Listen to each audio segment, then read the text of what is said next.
Hello, and welcome to the third session of the MIT Jameel World Education Lab's AI Innovation Series. I'm Megan Mitchell. I'm the acting director of Jameel World Education Lab, or I'm going to abbreviate that to JWEL. The focus of today's session is on emerging AI innovations, new tools from the MIT ecosystem. So for those of you who aren't familiar with JWEL, JWEL is MIT's portal to our expertise in research, teaching, and experimentation. And we work closely with ambitious member institutions, many of whom are here today, from around the world to bring that mission to life and for education designed for everyone to thrive. JWEL was created in 2017 as a connection point and a portal and a lab for co-creating new ideas. And from the start, we've built active collaborations with institutions and individuals who are really focused on trying to change education for the better. I think we all recognize that AI has the potential to create important new opportunities in education and learning. And particularly exciting to me is, the opportunity it has to address challenges for access to education. And today's panelists have new approaches that they've developed using AI for this very goal. And they've thoughtfully explored new spaces for design, learning, and adapting in this rapidly evolving field. So as part of our panel today, you'll hear from three panelists representing two organizations. The first, recent MIT alumnus, Cerine Hamida, who's the founder of One for One, a Tunisian-based company offering a comprehensive student-centric science learning system that actually aligns with Tunisia's national curriculum and features state-of-the-art adaptive learning methodologies. And really the key benefits she's bringing to bear for the users are personalized learning experiences tailored to their proficiency levels, interactive problem solving, and 24/7 support from a generative AI conversational professor. So as students are studying, on their schedule, this tutor is available to them. And one for One is not only designed to enhance science competencies, but also increase student motivation and reduce the financial burden of families. So looking forward to hearing from Cerine. And then also joining us are two PhD students from MIT, Bernardo Garcia and Salome Aligar. And they're here to tell you about John, an NGO dedicated to bridging the educational gap in Mexico through a cost-effective tutoring platform that is leveraging AI to automate the logistical challenges associated with managing a very large-scale tutoring program that they've built and developed and that has served 23,000 students through its 7,000 tutors since 2021. So you can imagine the logistics and operational back end to all of that. And the platform they've developed automates everything from the tutor training to the student assessment and to the progress tracking. So we're excited to hear from them. But before I turn it over to our panelists, I'd like to invite my colleague, Bill Bonvillian, to set the stage for this conversation. Bill is the mastermind behind JWEL's Thinking series and has had an incredibly distinguished career working at the intersection of policy and the new frontiers of science and technology. He's advised senior US officials, he's led MIT's office in Washington, DC, and we're really fortunate to have him as a valued colleague and trusted member of the JWEL team. And he's brought together these panelists for us today. So Bill, can I turn it over to you for just a few words? Yes, thanks very much, Megan. Just a few words on the kind of background today. We're going to see some very practical applications of AI for education. So we've had two prior programs that really discussed the theory and the potential approaches. Now we're going to have some really practical applications. So as Megan mentioned, Cerine and her company, One for One in Tunisia, is attempting to tackle some of the really major education problems in her country, including kind of sporadic access to quality science education, a one-size-all approach that leaves a lot of students behind, and the high cost of traditional kind of academic supporting activities. And she's using an adaptive learning approach deeply embedded in an AI system. So it's a digital tutoring system, and the first big use is to prepare secondary students for the major exams they face. In this case, the initial run is on physics and math, and the company will launch on August 31st. And Cerine, I'm sure, has been losing sleep continuously, but hopefully you'll stay awake through the 31st. Salo and Bernardo have a massive tutoring program, as Megan mentioned, for students in Mexico through their NGO, JAN. And it ties university students performing their required hours of public service to students throughout Mexico. And they record tutoring sessions and are working to attempt to draw out through AI the most effective teaching practices to get to their tutors. So we know some of the potential uses of AI in education. Personalization of education. You know, it can be difficult for one teacher to figure out how to meet the needs of every student in his or her classroom, but AI systems can help adapt to each student's individual learning needs and really kind of target the instruction based upon the student's strengths and weaknesses. Digital tutoring, you know, AI systems can gauge a student's learning style, learning approaches, and their pre-existing knowledge to really develop customized support and instruction. Grading AI can help grade simple exams using answer keys, but it also can compile data about how students performed and have the potential to grade more abstract assessments. Feedback on course teaching. If, for example, a number of students are answering a question incorrectly, AI can focus on the specific information or concepts that students are missing. So, for example, Salome and Bernardo are going to be applying this feedback capability from AI in improving the performance of the tutors that reach their many enrolled students. And then there's meaningful and immediate feedback to students. Some students may be reluctant to take risks in a classroom kind of setting, but with AI, they can feel more comfortable in making the mistakes and making mistakes they need to do for learning and receiving the feedback they need to improve. So today we're discussing actual applications, and a number of these potential parts of AI's contribution to education will come to bear here. So let me turn it over first to Cerine. Thank you, Bill. So I'll start by giving a brief presentation of One for One, and then I'd like to do a hands-on demo of our platform. So let's start with the presentation. So at One for One, we believe that every student deserves access to personalized and high-quality education. However, this is not the reality for most high schoolers around the world.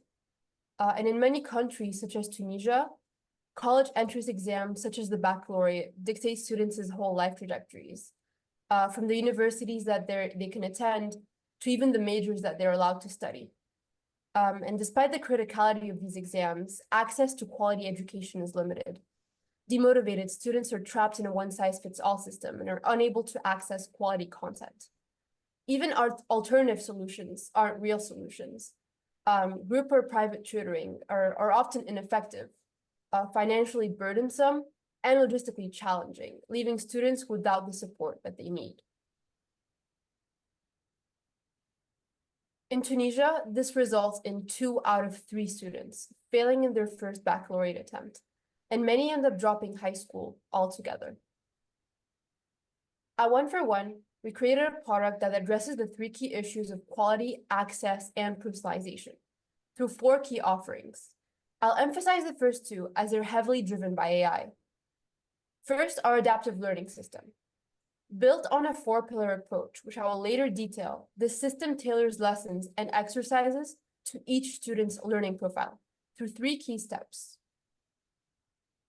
First, for each chapter, the system analyzes student interactions and performances to pinpoint exact strengths and areas needing improvement. Then, based on this analysis, individual learning profiles and goals are created. Our adaptive learning algorithms then guide students through a customized learning path, providing multiple choice questions and exercises in real time to ensure appropriate challenges and support, helping students from foundational concepts to advanced applications. So this is our AI personalized adaptive learning system. We also have a generative AI virtual assistant, which serves as a 24/7 expert teacher. So students can ask it any questions they have, from clarifying difficult concepts to helping them work through exercises. Students can even share their handwritten work, and the assistant will analyze it, provide feedback, and offer hints and additional resources. The virtual assistant offers personalized and contextualized guidance that is in line with the national curriculum. So something that I didn't mention earlier is that all our content on our platform is built in-house by our group of teachers. And so the virtual assistant is trained specifically on our content, and everything that it works with is guided by the national curriculum. So these are our first two offerings. We also have progress tracking, which allows students to monitor their performance, better understand the way they learn, and even set their personalized goals. And finally, we offer a one-stop shop that connects students to a wide range of external resources. So from animated concepts for deeper learning, so we have links to PhET simulations, for example, to well-being support, and even career and college planning tools. So with these core offerings in place, it's important to understand the philosophy that drives our approach. At One for One, our methodology is rooted in the science of learning. So we're really emphasizing the importance of structured and progressive learning to achieve effective results. For example, that we can see over here, Bloom's taxonomy is a central concept in the field of learning sciences. So learning occurs in stages through a hierarchical order. You start by recalling basic knowledge, so that's the bottom of the pyramid. Then you move on to understanding these concepts, applying them, analyzing, evaluating, and finally, you're able to create new ideas from that knowledge. Our four-pillar approach reflects this hierarchy. First, students build their competencies through lessons and multiple choice questions. They verify their competencies then through open book exercises that emphasize the teaching of problem-solving methodologies. They test competencies through exercises, through mock exams that are complete with minimal and optional hints. In the early stages of learning, when students are grasping material and learning how to apply it, maximum guidance is needed. And this is why our first two pillars are adaptive. Adaptive meaning that One for One selects the multiple choice questions, selects the exercises, the topics that the student needs to focus on, and gives them personalized tips and methodologies. However, in later stages, we want to foster personal initiative, and it's important for the students to know how to apply knowledge autonomously. So that's why the last two pillars give students more control. It allows them to choose their own exercises from a list that's given to them and review the topics that they want to review. So they get less guidance in the previous steps. And with that, I'll move on to the demo, but just wanted to shout out one of my co-founders who wasn't here today. Tumarazi is also a student at MIT, and we've been really building all the AI systems together. So now I'll just jump into a demo of the platform. And we'll concretely show you how all of these four pillars and our four offerings work together. Upon logging into your account, students will find themselves in the MySpace section, where they can see the list of subjects that they're studying. So for the first year in Tunisia, we're offering math and physics, chemistry, for Tunisian high schoolers. They can also see the distribution of time spent working on the four pillars. Here it's a newly created account, so the distribution isn't quite clear. But also they can see the time spent working on the platform every month for the different subjects. In the sidebar on the left, they have access to the 4 pillars and also quick access to the different subjects. So let's start working in math. So once you select a subject, you get the list of chapters that are related to it. And every chapter is divided into topics that the student will learn in chronological order. So you can see here, some of the topics are locked, meaning the adaptive learning systems still think that the students need to revise their prereqs in the previous topics before giving it to them. And some topics are unlocked and the student is already working on them. The student has easy access to the different pillars over here. And the last pillar is revise. It's not linked to a specific chapter. It's a whole revision. So that's why it's just present on the sidebar. So let's hop into the first pillar, which is build competencies. So when students are first learning, they need to get acquainted with the lessons. So they have in the sidebar access to the full lesson divided in the different topics. They cannot view the lessons of the topics that are still locked. So here I'm trying to click on it, but it won't open. But I can definitely see the lesson of the topics that are unlocked. The lessons are very detailed. They have definitions, properties, even examples. For more complicated lessons, we have illustrations also, and even proofs. If at any time I'm confused about something, I have at the top our virtual assistant that is present everywhere in the platform in all 4 pillars, and I can ask it any questions that I have. So for example, here, let's do an example, and basically how you can ask the virtual assistant any question that you have to build competencies with the multiple choice questions. So here, student receive personalized multiple choice questions based on their learning profiles. And they have 2 attempts to answer them. So I'm going to purposefully answer this one wrongly. If I answer incorrectly, I'm given a personalized hint based on the mistake type that I made. So here, the platform really guides you and understands which are the concepts that you probably don't understand.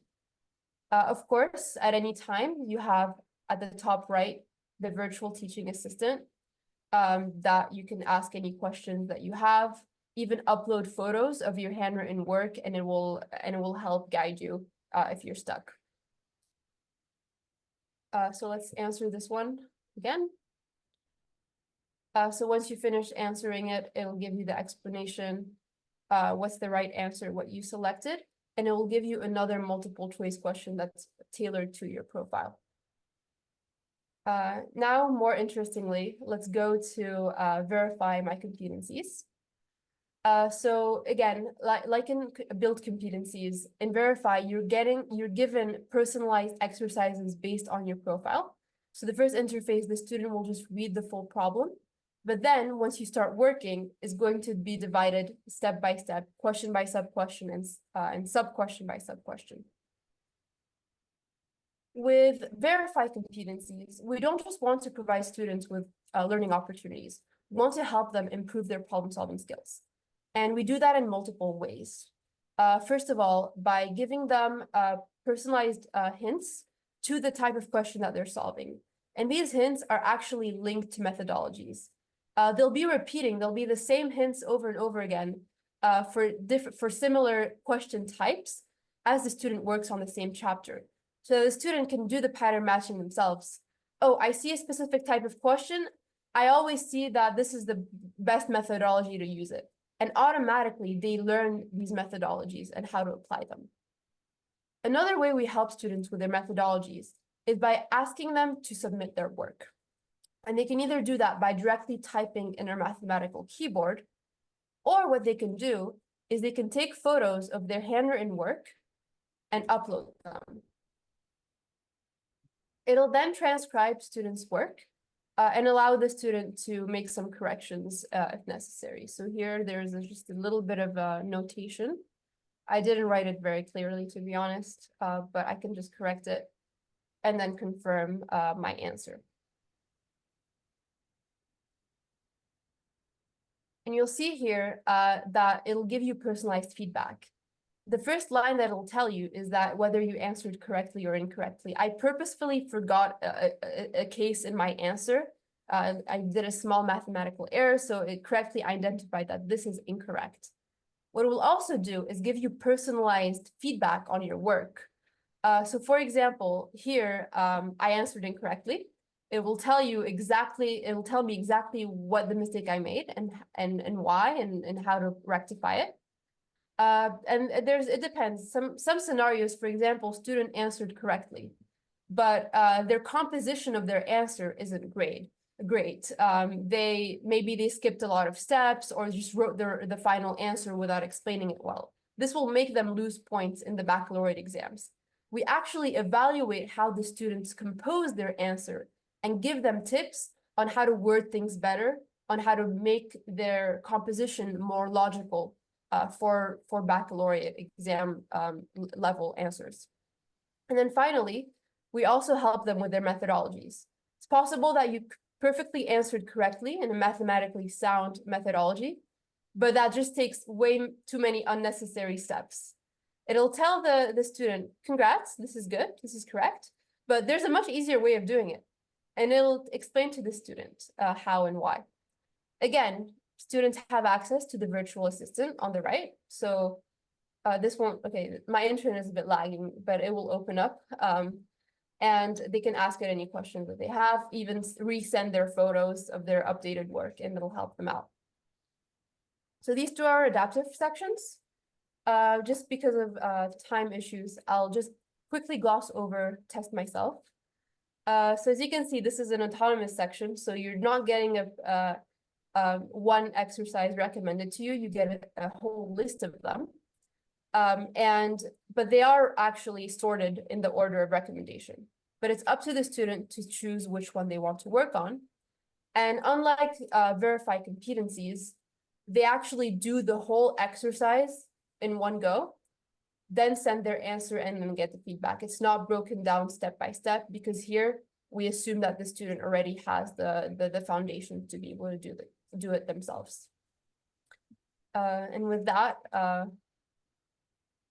this concludes my demo. Thank you, Cerine. Excellent. It's great to see it working and really get into the nuts and bolts. It's one thing to hear, but to be able to see it working really brings it to life, which I think is appreciated for all of us. Let's turn it over now to Salome and Bernardo to talk about John and share their work with you as well. And as I mentioned in the chat, if you have questions, I would appreciate if you put them there. Mention include your name and your organization so we all know who you are, and we will have time. I have questions, but I will also be taking questions from the audience, and I know Bill has some too. So, all right. Okay, sounds great. Thank you, Megan, and very impressive the work that you're doing, Cerine. We're gonna share our screen. Okay, so we're gonna talk about Jóvenes Ayudando a Niñas y Niños, which is this NGO that Bernardo and I, along with two more friends, co-founded in 2021. And just in short, or in a summary, what we do is that we provide free online math tutoring for children in primaries and middle schools in Mexico. And we do this by coordinating university students who volunteer as tutors. So in Mexico, in order to graduate from university, which we have learned is the case in other Latin American countries and probably in other countries around the world, students in university need to do a social service to graduate as a requirement from university and to get their university degree. So what we do is we partner with universities so that students can do this social service with us. We don't pay them, but we help them meet this requirement, and then we put them in touch with children to teach math. So I'm gonna dive a little bit into the details of how we do this. On the one side here to the left, we partner with elementary education ministries. In this case, we have done this with 7 states around Mexico to promote HAN, the NGO. Children will enroll for free in our platform. They can answer, when they open a profile, they will need to answer a set of initial evaluations, a math evaluation that will allow us to measure the impact of the program. They will also answer other demographic surveys so that we get to know the population that is working with us. And then on the other side, we will form agreements with different universities around, in this case, in Mexico, so that the university students can meet this social service requirement that I was talking about as tutors in hand. So I think the big value add that we bring to the table is that we're able to coordinate these two groups of people using a platform that we developed and that has helped us impact thousands of students with very, very little resources. The way in which we do this is that students will open up a profile in our website, and they will first be welcome with a set of initial trainings that are asynchronous that we recorded, and they're a little bit similar to a Coursera course where they can watch a video and answer a set of questions. And then we also will interview them to get to know them and make sure that they're fit to work with children. We then will form automatically groups of 5 students and 1 tutor, and we will message both the students, the parents, and the tutor to let them know that they have been matched. The tutor will then go to their platform. They will be able to see the information of students, and in this case, they just see the number and the name, and they will be able to do a WhatsApp group with the parents, with the students, and introduce themselves as their tutor, and set up a time and day for meeting. And usually they will meet 2 hours per week for 12 to 24 weeks. This depends on the agreement that we have with each university. Then after that, our system will allow us to monitor their progress. So tutors have to upload an attendance report every time they teach a class. And we will be sending them messages if we notice that they are not giving their classes. And also in the case that it takes a lot of time since they have given the last class, they will maybe be kicked out of the program and assigned another tutor for the same group. So kind of the idea here is that we're really lowering the costs of logistics and of organizing this program because all of this checkup is made automatically. Then towards the end of the work together, children will take an end-line evaluation, another math exam, which will allow us to measure their progress and their learning in the platform, but also has been the reason why we have been able to do research. So Bernard is going to be talking about a little bit more about how we do research in this platform. What has been our impact since 2021? Well, we have coordinated and more than 7,000 tutors meet with more than 23,000 students at an average cost of $2 per month per classes per student. And this we have achieved with a team of 2 to 6 people working in Mexico. So we think that using technologies, we can really scale the impact of this project. Because we have seen other tutoring programs that don't make use of technology, and then they are capped, the scale is capped that they can reach. And in the first iteration of our program, we did an experiment where we wanted to measure the impact in learning. So we had a treatment group that received tutoring, and then we had a control group that didn't receive tutoring for 1 semester, but then received tutoring after. But they did do an exam before and after the months where we evaluated. And we measured that on average, students who received tutoring improved learning in 0.14 standard deviations in the first 2 months of classes. And just to put this number into context, this is about 15 to 20% the learning loss caused by the pandemic in Mexico. And so we think in average, people who participate in this program are able to recover the learning loss in less than 1 year. And just to talk about the scale that this could reach, we have seen a lot of willingness from tutors to connect with children to help. And we know that the tutors that we have right now participating in the program are less than 1% of the potential tutors or potential university students that we have in Mexico, as well as on the other side, the children. So we really think of these programs as a tool that can make the population of university students work for their community and work to impact education, and also to some extent build this social cohesion among different groups in the society. So who is a student in Han? In general, students, most of our students are attending a public school, more than 90%. They are also in the first 2 quintals of the income distribution in Mexico, more than half of them. Also, more than 40% of them don't have any family members who attended university. So it's very important and very crucial for them to meet this tutor who's gonna be meeting with them for several months. And also, after the program, more than 70% report that they're gonna miss their tutor. So we're talking about deep connections that are being made. Another thing that I don't have here is that also we know that more than 40% of our students connect from a cell phone. They don't have access to a computer, but they're still connecting to classes with the resources that they have. Thank you, Salo. And Han, as Salo said, we have tried to reach a really huge scale and make thousands of connections in Mexico. But at the same time, we believe that Han is more than just numbers, and we get to see this every time we make events on a yearly basis, usually with all our tutors and all our children, and hearing the experiences that they have, we become really our passion for this project rekindles. Something that really matters to us is, as Salo said, only about 40%, about half of our students have a relative who went to college. And what this means is that maybe a kid in Mexico can grow up without ever having a connection with someone who went to university, a real connection where the person feels trust to ask for advice and to even see themselves in their shoes and say, maybe I can also go to college.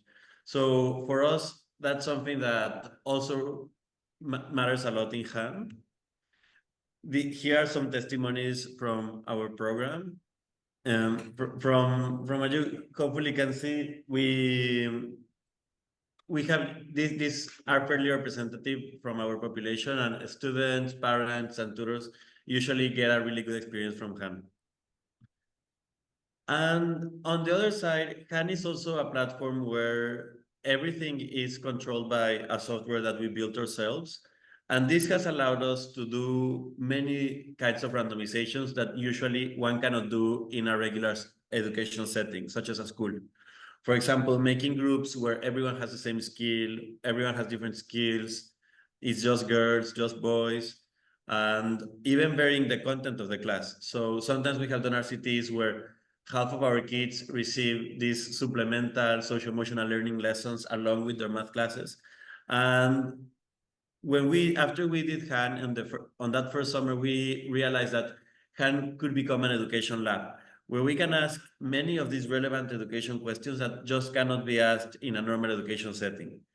Just to highlight 2 of them, right now, we have recorded more than 200,000 hours of lessons, and we are trying to understand who are the best tutors.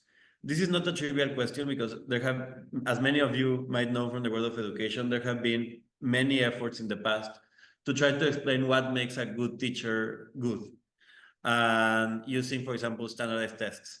And that has been right now, I think, about 10 or 15% of the variances explained, but not more.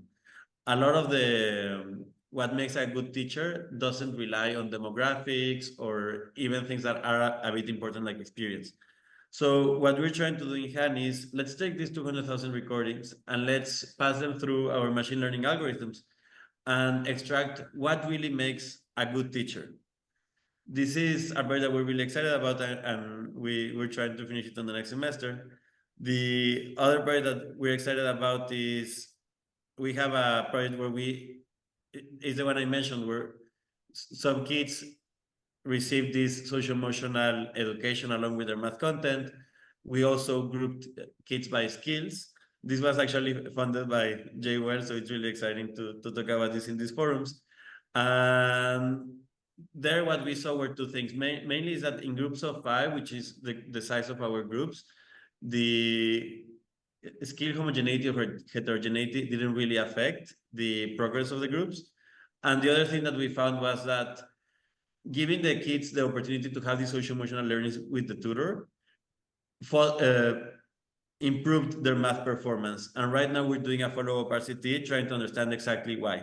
Was it that they made a better connection with the tutor? Was it that the tutor improved their skills in some way, or that the kids improved their skills? But so far what we do know is that the tutors made their classes longer when they were in this treatment group, even the math classes. They even gave more classes than what was required. And another important thing is that the emotions in the audio of the classes were more positive, more activating. So we definitely saw how it is good.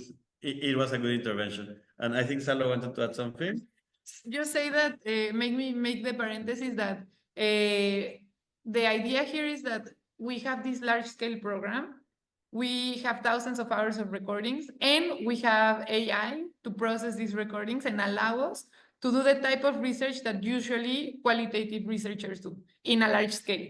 So kind of we want to make this bridge between quantitative research that mostly focuses on dropout rates, on scores, and not really on how students are interacting in the classroom atmosphere that usually is the key of qualitative research. So we are really working and very excited to be bridging these two lines of research in education, because we see them both as very valuable, and we see an opportunity here to do this. Mm. Yeah, and another thing that we also wanted to mention is that we have seen, I think our goal doing HAN is to impact as many children as we can. And we have formed partnerships with governments in Mexico, with universities, and we're trying to really scale the program because we see the potential. But we're sometimes a bit limited by the resources that we have to actually reach enough participants or more participants. And we're working on it, and we know there will be a lot of opportunity.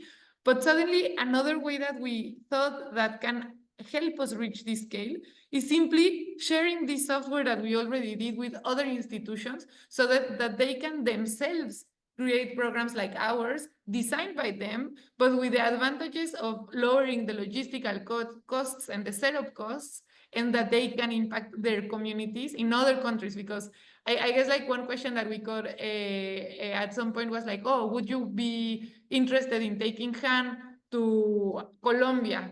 And I thought about it, and I was like, oh, that's so far. I don't know anything of the Colombian context. I don't know people in Colombia. I wouldn't know where to start forming relationships with universities.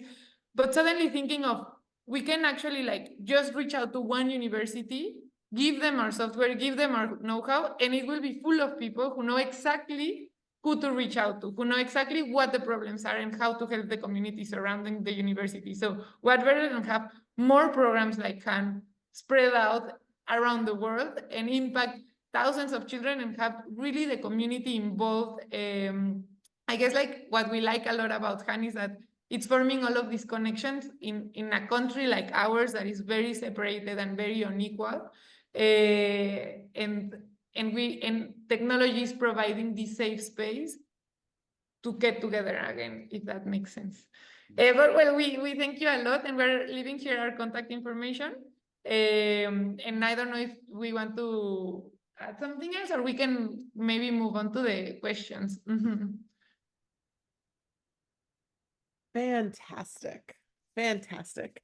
I mean, I don't know, you can see it from some of the comments in the chat, but I know I am certainly inspired by the work you're doing. And I think it really interesting is the juxtaposition of how you're approaching, impacting people at scale. You have Cerine, who's using it for, the AI is touching the students, right? And working directly with the students. You're thinking about how you can use it at Jan on the back end to really, reduce the cost and the resources, right?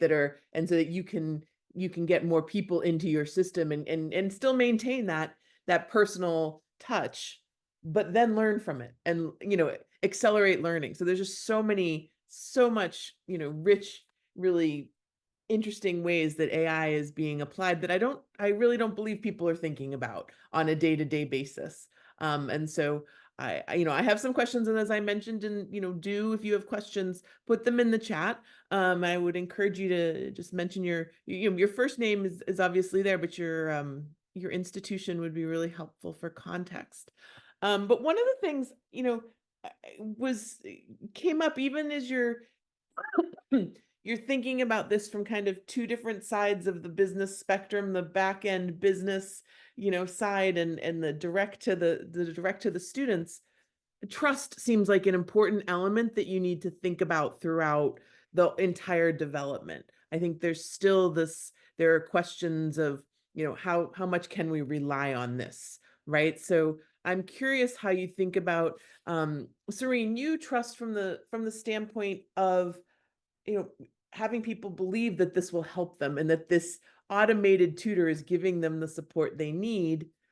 But then, as you're pulling out best practices, Salome and Bernardo, and how are people saying, how do you believe that those will be trusted or responded to from people who come from a more traditional background of teaching and education and think, no, the teacher needs to be at the center? I don't know if do you want to start, Cerine, and then we can. You can start, and I'll continue. Sure. Yeah. So for us, the work with teachers has been super important because we get to students through teachers. And something that we have really tried to convey is the message that we see HAN as a tool in the toolkit of teachers to share with their students. So we are not here to replace the teacher, not at all. We're here to help them go back to the topics that they might not be able to cover in class. So imagine like specifically in Mexico in the pandemic, students didn't go to class almost for 2 years, like schools were closed. And many students did not have the resources to connect with their teachers. So this means that for 2 years, they have huge gaps of knowledge, and these gaps are all over the place. So it's not like the teacher can say, oh, we're going to go back and learn to multiply, because there still maybe going to be students that do know how to multiply, but miss the part of how to divide or how to sum a fraction. And so the teacher has a responsibility, and they have to cover a curriculum. And they don't have the time in the classroom. Usually classrooms in Mexico have 30, 40 students. They don't have the time to realize or sit down with each student, know what they don't know, and go back and teach that. So here is where the tutor steps in. So the tutor only has 5 students, and the tutor will learn these gaps of knowledge that the students have. And instead of teaching what the teacher is teaching, they're free. They can cover any part of the curriculum. They can adapt their teaching to the student. And so they're going to go back, fill these gaps in knowledge, so that the student, when they come back to class, they're ready to learn what the teacher is teaching. So it's kind of like a teamwork. And actually our platform allows teachers to open a profile and message the tutor to ask them to cover specifically the specific topics. So we really want them to feel accompanied and helped by our program more than challenged. Yeah, so I guess that's how we are trying to build trust with them. Interesting. Cerine. So yes, for us, trust and effectiveness has really been at the core of our development approach. And we've actually been extensively testing the platform with students since day really 15. And every pillar that we've had has been introduced and tested with students separately. And we've gotten detailed feedback on all of them. This includes the introduction and use of the virtual assistant, which was something a bit scary if you haven't seen it before, or you haven't interacted with a virtual assistant before. But very quickly, we got the students to trust it a lot as we were tweaking it and building it in a way that really it interacts with students and tailors to their needs. After that initial, so we've spent a kind of a year developing this with our initial group of students. And then recently in the summer, we decided to bring in a new group of students, 35 students. They're actually going to be taking the baccalaureate this coming school year. And we got them through 2 different types of tests. A user experience week, where we got their feedback on their understanding of the methodology, their reaction to the use of new things like multiple choice questions are quite unfamiliar for a lot of Tunisian students. And we we saw that they really got the hang of it. They found the platform to be really easy and trusted it from the get-go. Then, of course, we really had to look at effectiveness. Is this really working? Because if it's effective, then automatically the student will be hooked and will know that it will help them. And what we did for that is for the second week, we gave them a test at the beginning of the week about a subject that they haven't studied before, which was complex numbers. Then we let them work on the platform by themselves after 12 hours of use, and gave them the same test essentially. We saw scores going from a D to an A or a B plus. There were huge improvements in performance just for 1 week, after 1 week. And so students already were a lot more confident, and that made them trust it more. A lot of them actually started recommending it to their friends. And this is even before we haven't officially launched yet, but they already trusted, they're already recommending it. And it's because they saw these results, and we actually gave them pretty difficult tests. So the fact that many of them got A's and high B's proves that this is effective, and obviously effectiveness helps build trust. Amazing, great. You know, another question I have.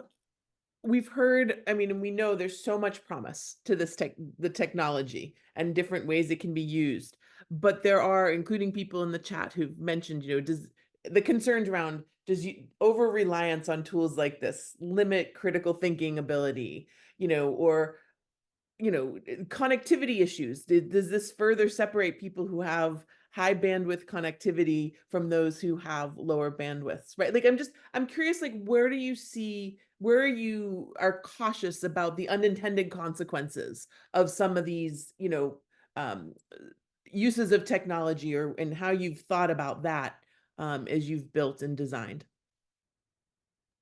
Yes, so talking about the accessibility and connectivity issue, I'll talk about that one first. We've made our platform to be able to be used even without having laptops, just with a phone. It doesn't have to be a high performance phone. It works pretty well. Thankfully, everybody has access to a phone, and students are able to work on the 4 pillars on their phone. And we haven't really seen huge issues. How about you, Salome and Bernardo? So I think for us that has been a question since the start of how to reach the kids in the kind of the last mile kids, so the ones who don't have connection and don't have any means of connecting to the classes. And for that, we have tried out different strategies. For example, there is an institution with which we did an alliance, and they said, okay, we will send you the kids that you can do tutoring who have connection, and then we're going to take care of the rest. Because many institutions, they want to cover maybe, I don't know, 10,000 kids, but they won't have the staff to do it anyway. But they say, if Han can take 9,000, then we can take care of the last 1,000. So that's something that we have tried. Another thing we have tried is making an alliances with phone companies so that they can give at least free credits so that the kids can log into the classes. Right now, we haven't finalized any of that, but we are pushing to try to do that. I don't know if you want to add anything. Yeah, during the pandemic, we had an amazing experience of teachers in the Sierra in Puebla who they themselves paid for satellite internet so that students could connect from the school internet. So this is something that we also see since the pandemic ended. There is more potential for students to go to public spaces, to libraries, to the schools themselves and use the resources there. And also maybe even connect with friends who do have the resources. So, but there are definitely some like a population that we keep a lot in mind, and where we're trying to make efforts to include them in the benefit of the tutoring. Mm-hmm. What about are there other unintended consequences that you've specifically designed, or you kind of anticipated, that you've designed designed for, or that things you worry about that might have the opposite effect of what your intention was of access? Or I'm just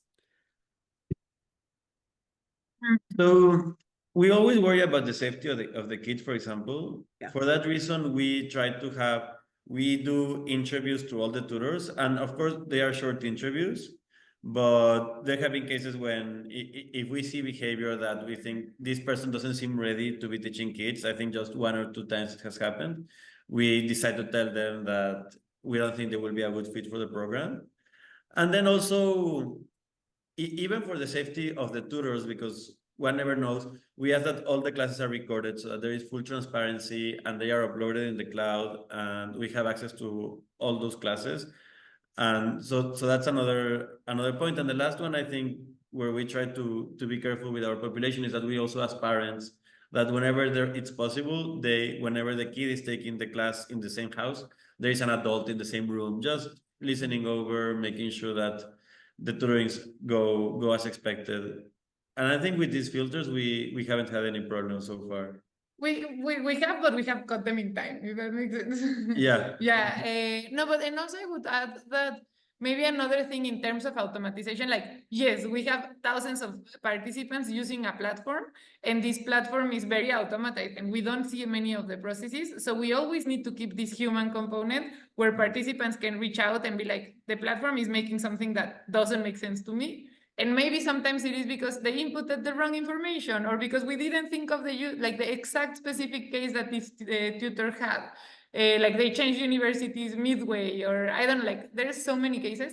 And something that we have realized is the more that the program scales, the more, so these cases that are at the beginning, like maybe 10 tutors have this problem, the moment the program is 10 times as big, it becomes 100 tutors. And then we think about this problem and we integrate it to the platform. So when we talk about sharing the platform, is like we have done this iteration process of finding the functionalities that really suit the tutors and reducing or maybe making the platform more robust to all types of occurrences that can happen. And we know that they're not covering all the types, so we still have this human component which allow us to improve the future versions of the platform. So it's very important to like maybe empower the user to give a channel of communication for them to point out mistakes in the platform so that we can work on them, no? And this is what it makes it a good platform. I think like also it's what it reflects that we are constantly integrating the feedback that we get from the people who use it, and that's why it's becoming better, if it makes sense. Absolutely. Yes, Bill, please. Sure, I've got a question for Cerine. You're going to be reaching students in Tunisia, but do you have plans to extend your program to students in other countries? Yes, absolutely. So we actually already have plans for a near-term expansion in Morocco and Western African countries.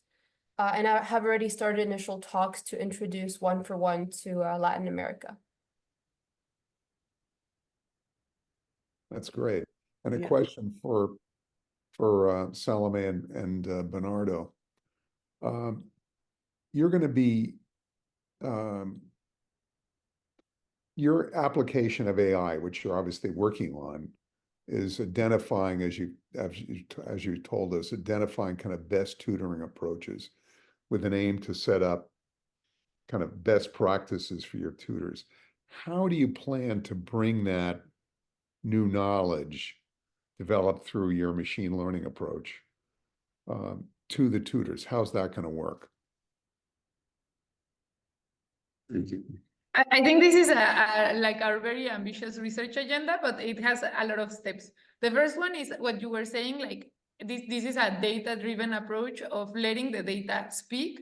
We know which of our tutors were more effective on their students, and we're following two approaches. We're using the transcriptions of the classes as well as the frequencies of the classes to identify patterns that are related to good teaching.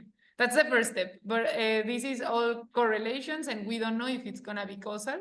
The second step will be to make sense of these correlations and of these patterns that we're identifying and try to translate them to teaching practices. So maybe, for example, by changing some scenarios and trying to see if these changes in scenarios is related, but now not changes in frequencies, but actually like what were the words said or what was the pronunciation or how did the tutor interact. So that's the second step. Then the third step will be to design an intervention where we can share this knowledge with a share of our tutors, and then run an RCT and test whether actually these practices help. So the RCT is a randomized control trial where half of the tutors would have this additional information that we gained or extracted from the recordings, and half of them wouldn't. And then we will test if it's actually working. And if it is, then we think this training would be the way that we would like then start sharing this training with all the tutors instead of just the randomized sample.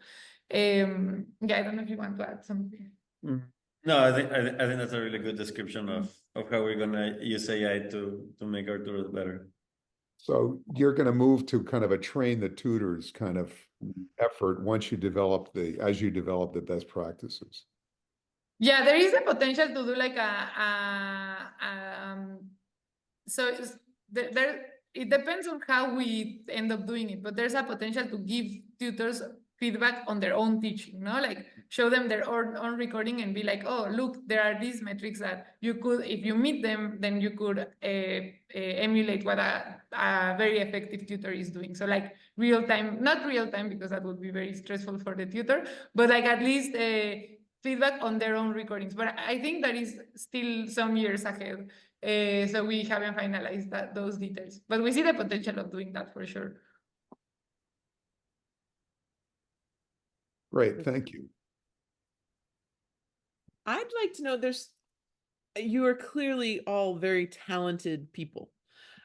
What was the inspiration? Why is this what you've chosen to spend your time on? What's kind of the origin story of how you got here?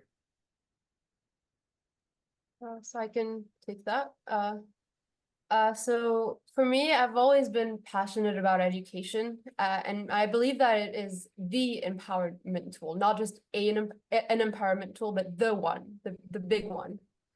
And a couple of years back, I got to see some PISA results, and really was shocked how Tunisia performed.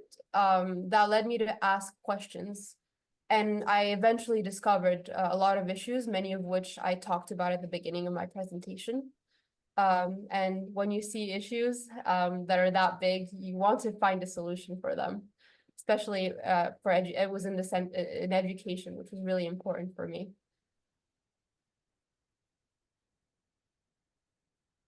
And I think that for us, the story of Hani started in the pandemic.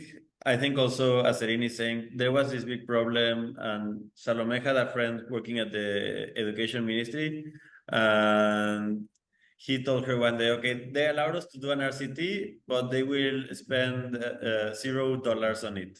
But you can do whatever you want, and you will have the support of the education ministry. It was such a great opportunity to say, let's do something for the pandemic. There is so much knowledge saved in the heads of people locked up in their houses. Let's just make them together and make this a win-win for everyone.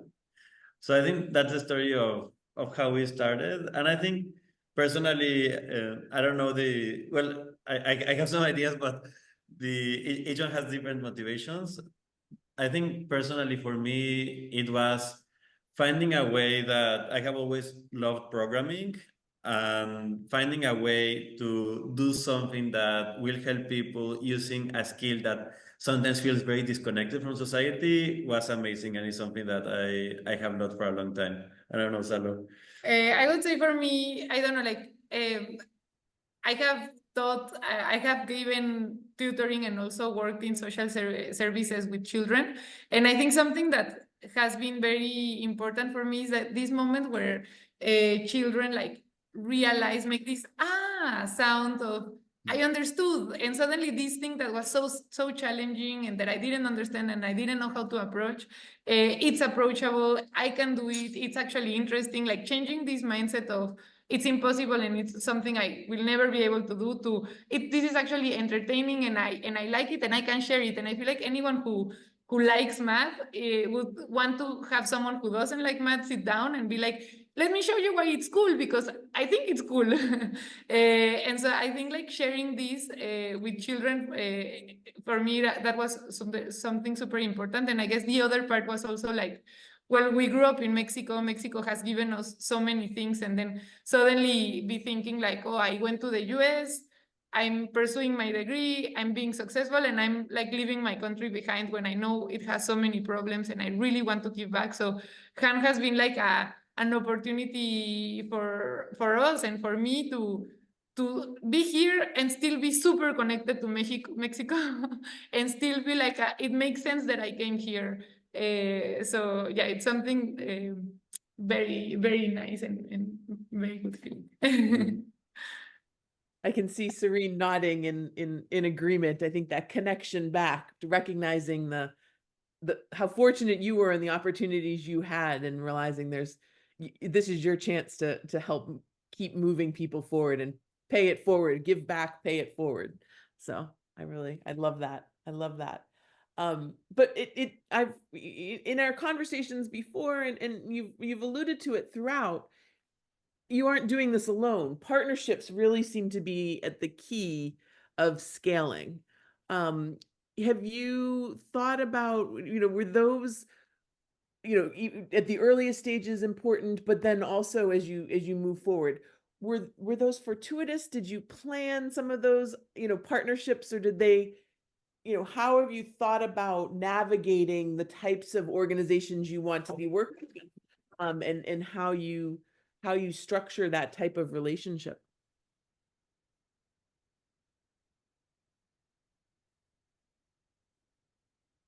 Okay, if you want, we can start, Cerine. Sure. I guess, like, if someone asks me, like, I feel like Han is the result of a collage of all the people who have helped us.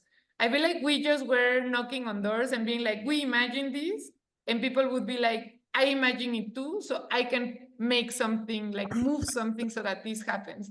So it's like, it's just the result of so many people believing in the solution and working towards the solution, and we are just like the faces in the front who have been knocking on all of the doors. But for instance, the first time that we implemented the program, we were matched with the director of technical primary schools in Baja California. His name is Wenceslao, and he was the one who contacted the first universities, and he was the one who gave us the list of children, and he was pushing for it in the government. And because he did that, we had a letter saying, like, we can do this in other governments, and come and knock in other governments and be like, look what the Baja California did, you just need to do this.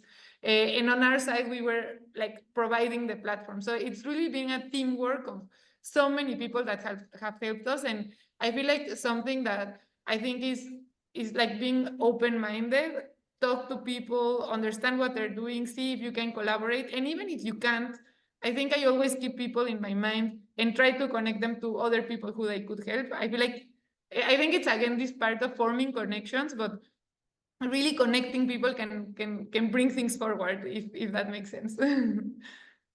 Yeah.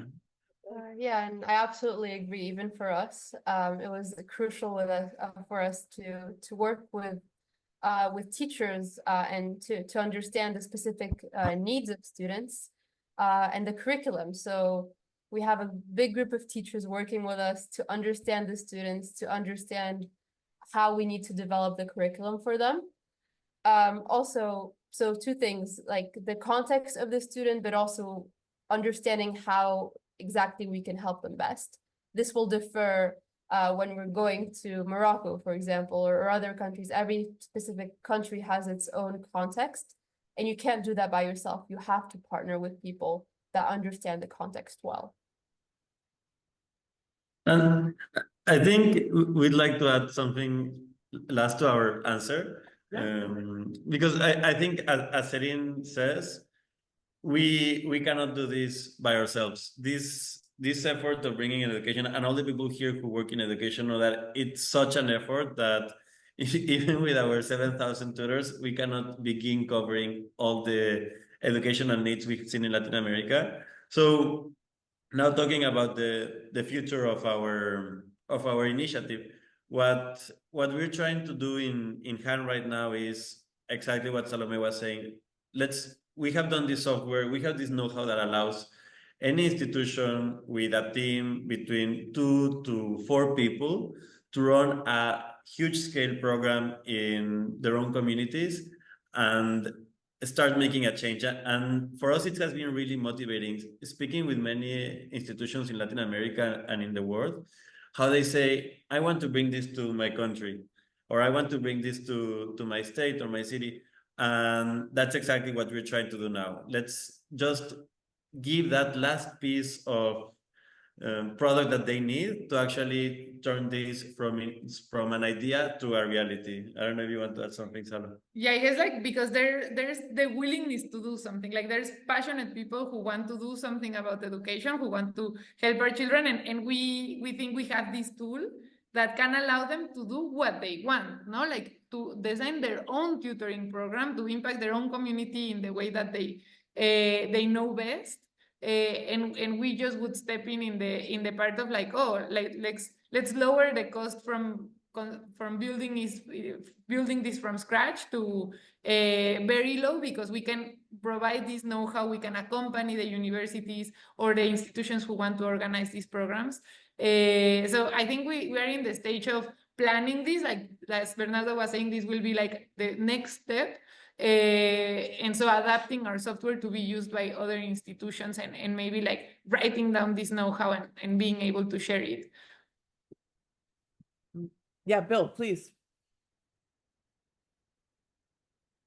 Let me ask a question first to Cerine.